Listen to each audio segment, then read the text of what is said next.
Odigrali su korektnu utakmicu u posljednjem kolu, za razliku od nekih ova nije puno toga odlučivala. Pobjeda je ipak pripala boljem timu.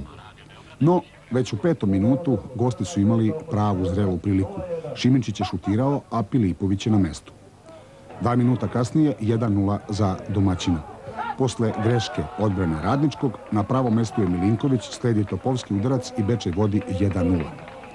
U 13. minutu uzvraćaju gosti. Radulović je pogodio stativu. 2 minuta kasnije, još jednom na velikom iskušenju golman domaćih. Prvo šutira Žorić, potom Šimičić i nema pogotka. U nastavku utakmice menja se slika. Ulaskom Ilića u igru Duvandžić je napravio pravi potez. Taj fudbaler je predstavljao nerešivu enigmu za odbranu Bečejaca. U 50. minutu uspeo je da poravna rezultat 1:1 na ovakav način. U narednih 10 minuta Ilić je bio centralna figura ove utakmice, na velike iskušenja stavljao je ne samo golmana Pilipovića, nego i odbranu Bečeja. I kako to po pravilu biva, Radnički Imel nije iskoristio svoje prilike, mada je u dobrih 25 minuta drugog poluvremena bio bolji takmac.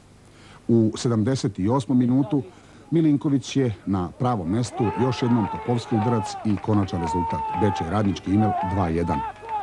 Sledile su i nove prilike, pred jednim i pred drugim golom. Prvo gosti, Šimičić i Radulović, a u samom finišu utakmice Milinković šutira, Brzaković brani.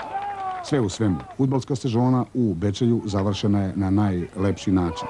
Rival za poštovanje, a utakmicu je po sparnom vremenu posmatralo više od 1000 gledalaca. Sudio je Gigović iz Gradiške, korektnu utakmicu u kojoj nije bilo ni jednog kartona.